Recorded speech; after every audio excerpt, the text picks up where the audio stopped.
Good morning, students. Last time we were started with the asexual methods of asexual reproduction और हमने दो asexual reproduction के methods discuss किए थे. That was fission, in which there is coming binary fission and multiple fission, और दूसरा था budding.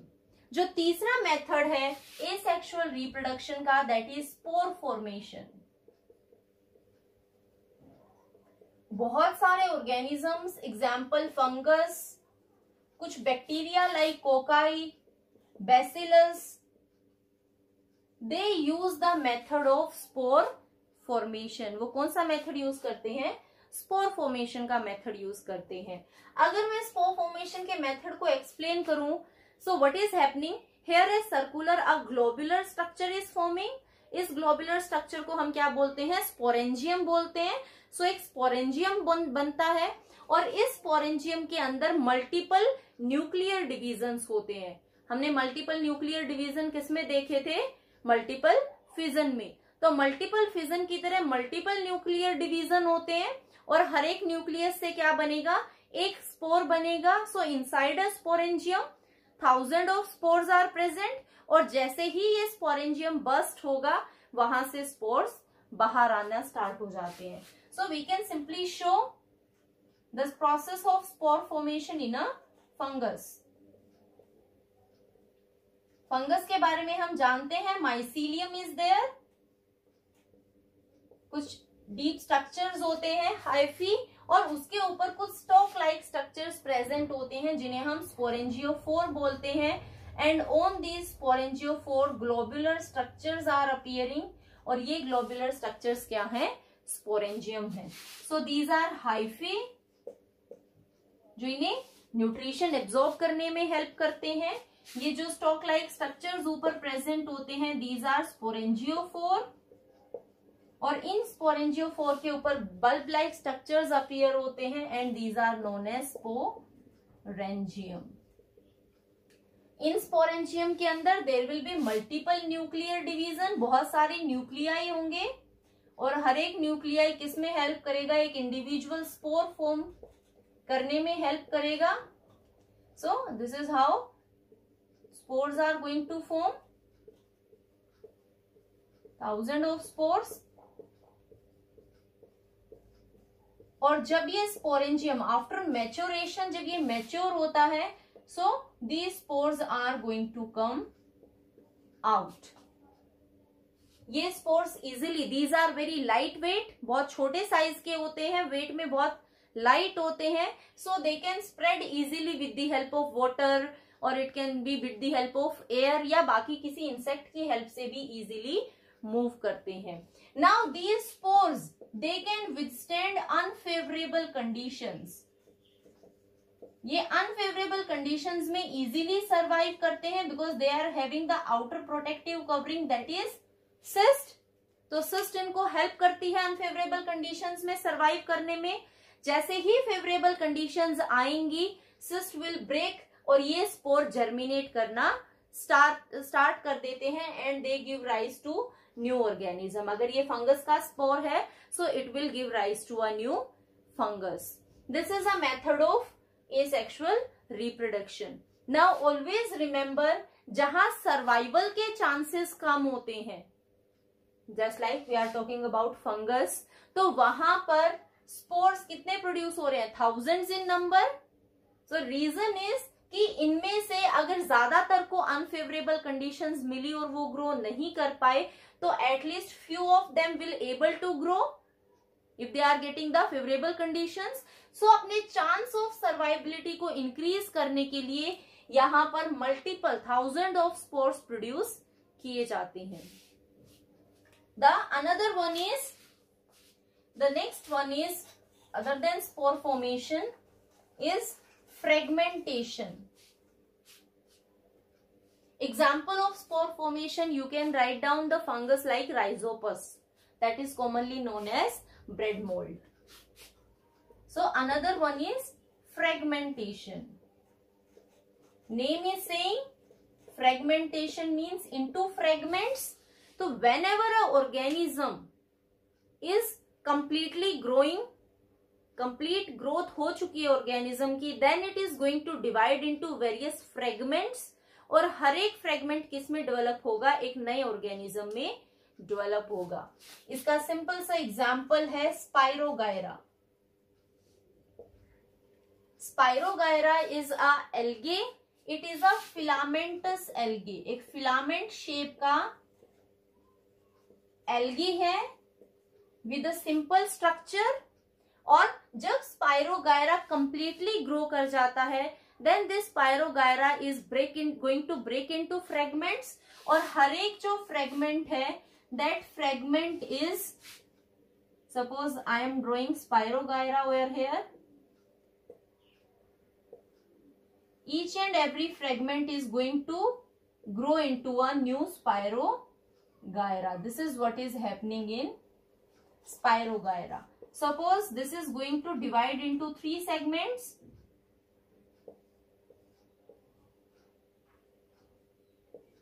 तो यहां से कितने नए स्पाइरोगायरा मिलेंगे? These 3 segments are going to grow into 3 new spirogyra. This is fragmentation. अगर हम फ्रेगमेंटेशन की बात करें तो ये सिर्फ इनवर्टिब्रेट्स में देखने को मिलता है।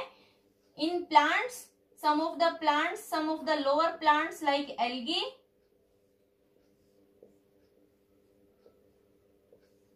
And it is a method of reproduction.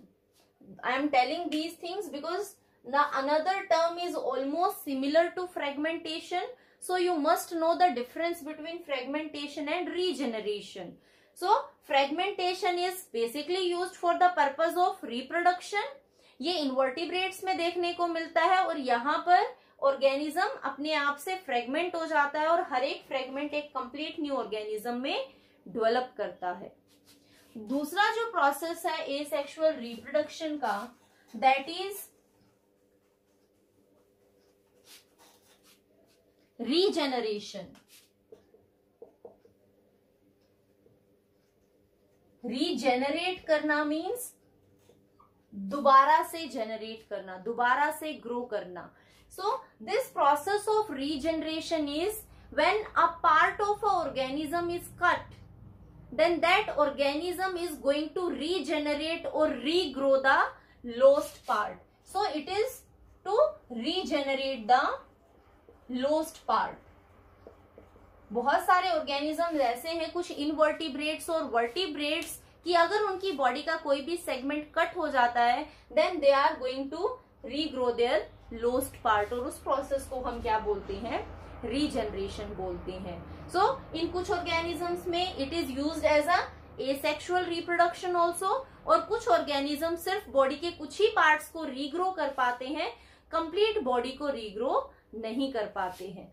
So we are going to discuss those organisms जो लोस्ट पार्ट, लोस्ट होने के बाद भी उनको रीग्रो करते हैं। One simple is hydra. Hydra को हमने बडिंग में भी पढ़ा था।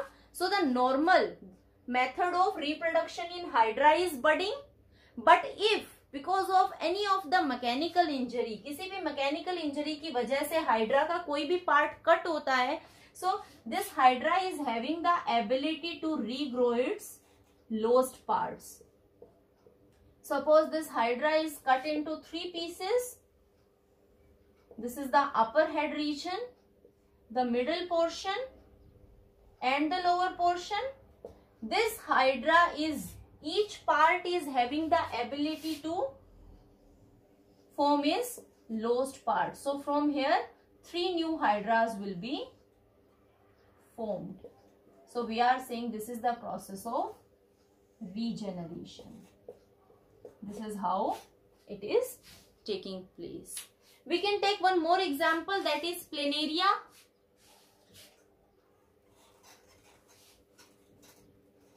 Exactly same situation is happening with planaria also. So the second example is planaria. Again, if because of any injury the part of the planaria is lost, say it is cut into 3 parts, then each part is going to form a, or it is going to regrow its lost part. and here we are getting 3 new planaria. So this is how the organisms are using it as a method of asexual reproduction. So these are some of the methods of asexual reproduction that are mostly taking place in the simple organisms. These are the various methods of asexual reproduction in animals. Now we are going to discuss asexual reproduction in plants. And what do we understand by asexual reproduction in plants? It simply means then other than seed, the remaining parts of the plants, like we can use stem, branch, leaves, roots, that is known as asexual method, and these all parts are known as vegetative parts of the plant.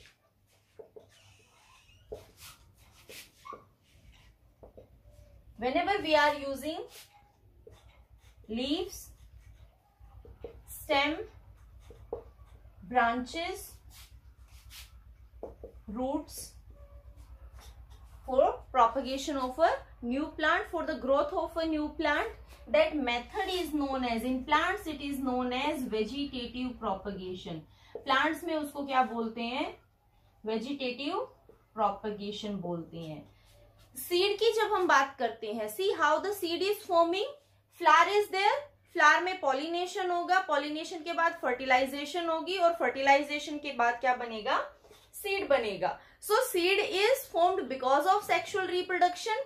इसलिए हम seed को remove करके बाकी जितने भी parts हैं plant के, अगर उनको यूज करते हैं एक नया प्लांट ग्रो करने के लिए, that is asexual method in plants, और उसे हम क्या बोलते हैं? वेजिटेटिव प्रोपगेशन बोलते हैं. Because in this we are using a vegetative part of a plant to form a new plant. Now plant में जितने भी पार्ट्स प्रेजेंट होते हैं, all are totipotent. Totipotent means they are having the ability to form a complete new plant. यहाँ पर mostly sales कैसी होंगी? Undifferentiated sales होती हैं. इनके पास एबिलिटी है एक कंप्लीट न्यू प्लांट फॉर्म करने की. सो हम किसी भी प्लांट के पार्ट से नया प्लांट प्रोड्यूस कर सकते हैं. So let's see different types of vegetative propagation.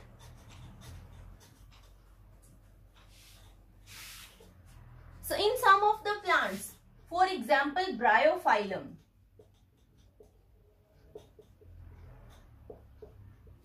leaf is used for the process of vegetative propagation. Bryophyllum plant के लीफ को यूज किया जाता है वेजिटेटिव प्रोपगेशन के लिए.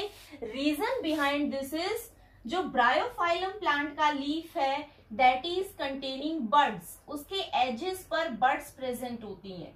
तो either these birds fall of, ये अपने आप गिर जाती हैं, and these buds are giving rise to a new plant, or we can take off the bud and we can grow this bud and this is going to form a new plant. So bryophyllum is that kind of plant in which the buds are present on the leaf, and these buds can be easily used for the process of vegetative propagation. The second type of vegetative propagation that is done in plants is cutting. Cutting is also a simplest way. सिर्फ cutting में क्या करते हैं? Plant के किसी भी part को cut करते हैं. For example we do in rose, sugarcane. So a branch और stem of the plant is cut, और उसे एक नई जगह पर ग्रो कर देते हैं, and that branch is now going to grow into a complete new plant. That is known as cutting. So small part of the plant is cut. It can be a branch or stem, and it can be grown into another place, and it is going to grow into a complete new plant. That is done in cutting. The third one is layering. What we are going to do in layering? Layering में हम क्या करते हैं? जब एक growing plant है, plant already grow कर रहा है, उस plant की एक branch को या स्टेम को, अगर फ्लेक्सिबल स्टेम है, इजीली बेंड हो सकती है, तो हम स्टेम को यूज कर सकते हैं, या हम उसकी ब्रांच को यूज कर सकते हैं. हम ब्रांच से एक नया प्लांट बनाते हैं. और लेयरिंग दो टाइप की है यहाँ पर, माउंड लेयरिंग. माउंट लेयरिंग उन प्लांट्स में की जाती है जो हाइट में छोटे होते हैं और जिनकी ब्रांच इजीली अर्थ सरफेस तक, ग्राउंड सरफेस तक पहुंच सकती है. So what is done in mount layering? एक कंटिन्यूअसली ग्रोइंग प्लांट है, roots are there, branches are there. इस प्लांट की सबसे नीचे वाली ब्रांच को हम सेलेक्ट करते हैं. द ब्रांच इज बेंड, और जो नीचे वाला पोर्शन यहां पर आता है उसमें एक छोटा सा कट लगा देते हैं, और यहां से जो इसकी अपर टिप है, जो ग्रोइंग टिप है, that remains on the surface. This is the growing tip. तो हमने यहां पर क्या किया, प्लांट की एक लोअर ब्रांच को सेलेक्ट किया, उसे कट लगाया, जो कट पार्ट था उसे सॉइल के नीचे दबा दिया और उसकी ग्रोइंग टिप को वापस से सरफेस पर छोड़ दिया. नाउ आफ्टर 10-15 डेज यहाँ पर जो हमने इंसीजन किया था, छोटा कट लगाया था, वहां से बहुत सारी रूट्स अपीयर होना स्टार्ट हो जाएंगी. जब यहाँ पर रूट सिस्टम बन जाता है तो ये वाली जो ब्रांच है up to here, it is attached with the parent plant. This is the parent plant, the original plant.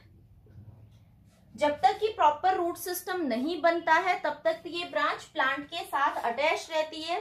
जैसे ही रूट सिस्टम बन जाएगा, this branch will be detached from the parent plant and now it will start growing into a new plant. This is how layering is done. और mount layering is done in plants with small height so that the branch can easily move up to the ground. But कुछ plants ऐसे हैं जिनमें height ज्यादा होती है और उनकी ब्रांचेस इजीली सरफेस तक, ग्राउंड तक नहीं पहुंचती हैं. उनके लिए एयर लेयरिंग करते हैं. For them air layering is done. What is done in air layering? The plant is of long height, so a branch is taken. इस ब्रांच के ऊपर ring in form of ring, जो outer surface है, जो outer epidermis, outer skin है, उसको ring की form में यहां से रिमूव कर देते हैं. It will be wrapped with moist clay. जिस पोर्शन पे हमने एक रिंग क्रिएट की थी, उस रिंग को हम मॉइस्ट क्ले से कवर अप कर देते हैं and it is tightly packed. और इसके ऊपर it is tightly packed with the polythene sheet. Polythene sheet is wrapped over here to maintain the moisture. Moist condition को maintain करने के लिए polythene sheet wrap की जाती है. Now this branch is now also attached on the surface of the plant. जब यहाँ पर, जहां पर हमने एक ring form की थी, that portion of the branch start forming the roots. और जब यहाँ पर properly roots appear हो जाती हैं, after that we are going to detach this branch from here. And now this portion will start functioning as a new plant. और अगर हम इसे किसी भी प्लेस पे ग्रो करेंगे, it will grow as a new individual plant. This is how layering is. Both the type of layering is done. Now अब तक हमने जितने भी methods पढ़े, उनमें the most important thing is that bud is required.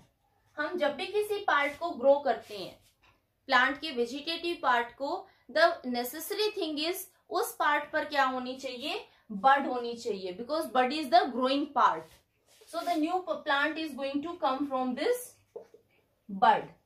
The second thing is, जब हम ये प्रोसेस अप्लाई करते हैं, फंक्शन करते हैं, the new plant that is going to form, that plant is exactly identical to the parent plant. So the new plant is going to be identical to the parent plant. Reason, जब हमने plant का कोई भी part use किया है एक नया plant बनाने में, उस टाइम हमने उसमें कोई भी जेनेटिक चेंजेस नहीं किए हैं. We have just taken the parent plant part as it is और हमने उसको एक नए प्लांट में ग्रो करवा दिया है. तो अगर हम किसी प्लांट की कैरेक्टरिस्टिक्स को एज इट इज मेंटेन करना चाहते हैं, so vegetative propagation is the best method, because that is maintaining the characteristics of the plant as it is, and the new plants are having all the exact identical characteristics of the parent plant. So this is how in layering or in cutting or by growing with leaf, or we can say in potato tubers are used, the eye-like structures that are present on the surface of potatoes. So if I am going to, this is having a bud, if I am going to cut this tuber then and grow it into a new place, it will grow into a new potato plant. So all these structures are used for the purpose of vegetative propagation, and they are giving the exact identical copies of their parent plants. Now we are going to discuss the fourth method, that is grafting. And in grafting, up to here we were using only one single plant, but in grafting this is different from the rest of the methods. Here we are going to take two different plants, two varieties are used.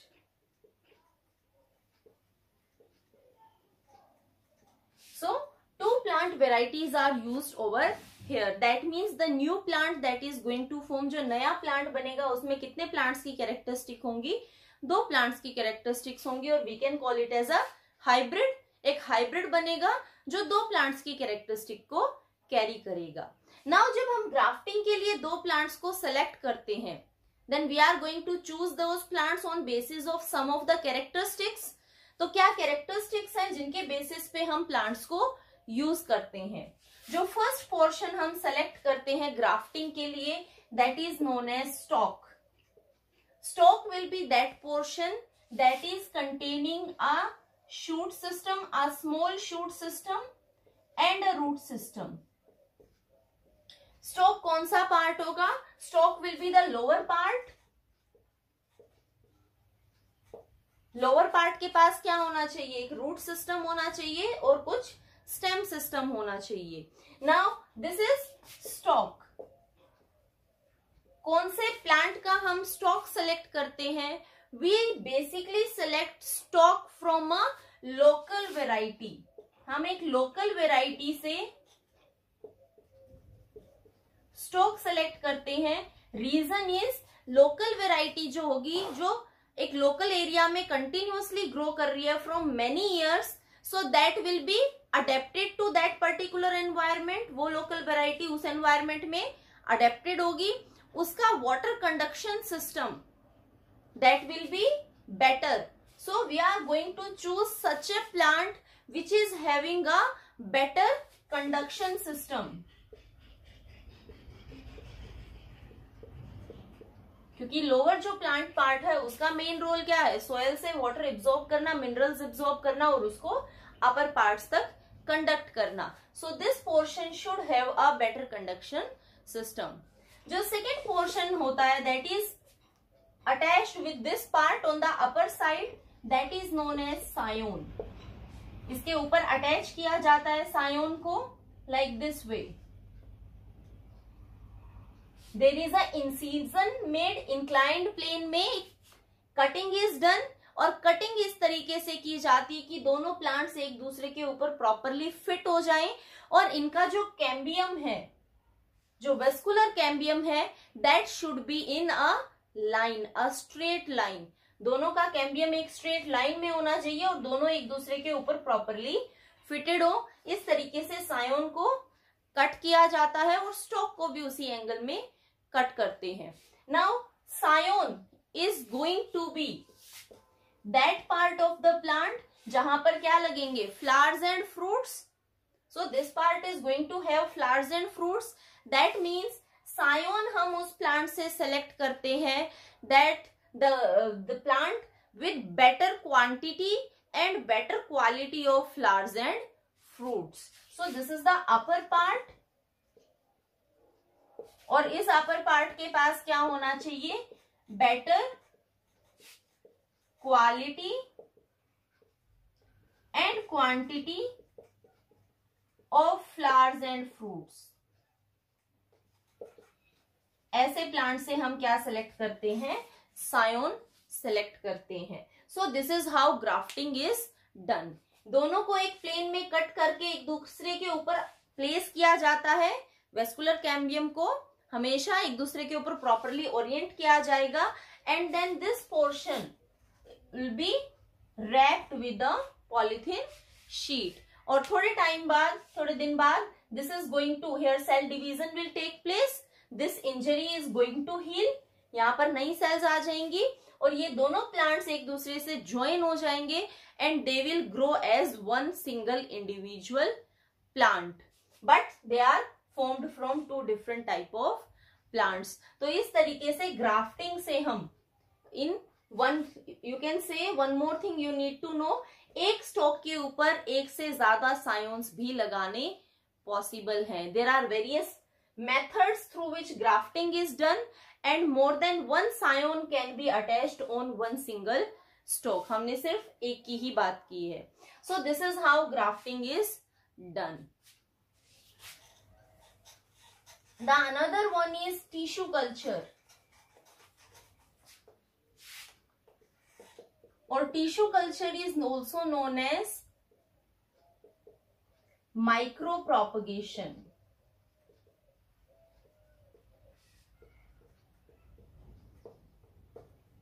Tissue culture simply means we are going to culture. Culture means artificial medium में grow करना। In lab condition tissues are grown.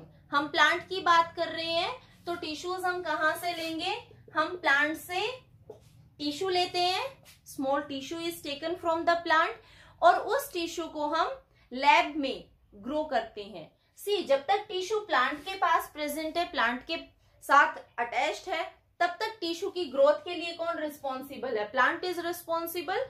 Plant उसको सारी sufficient nutrients provide कर रहा है for its proper growth. लेकिन जब हम टिश्यू को वहां से एक्सट्रैक्ट आउट कर लेते हैं, then in lab we are going to provide nutrients so that the tissue will grow properly. और न्यूट्रिएंट्स, लैब में जो न्यूट्रिएंट्स बनाए जाते हैं they are known as artificial nutrient medium. और इस आर्टिफिशियल न्यूट्रिएंट मीडियम में टिश्यू को प्लेस कर दिया जाता है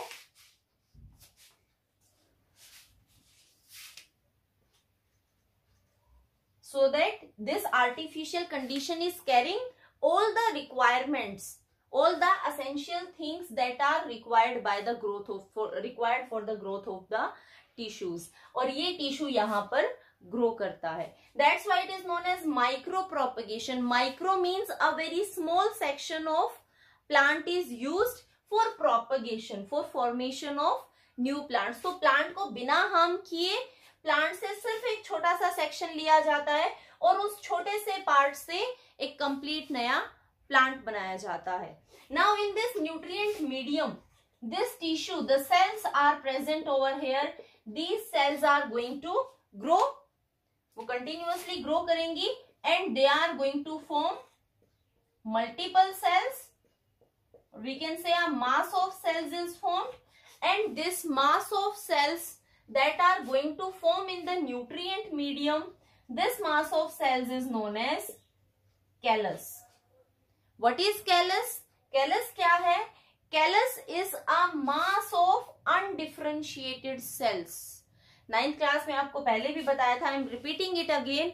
undifferentiated cells means these cells are continuously dividing, लेकिन उन्होंने अभी कोई भी फंक्शन अटेन नहीं किया है। So I am saying undifferentiated cells. जब वो कोई भी फंक्शन एक्वायर कर लेती है हम उन्हें क्या बोलते हैं, डिफरेंशिएटेड सेल्स।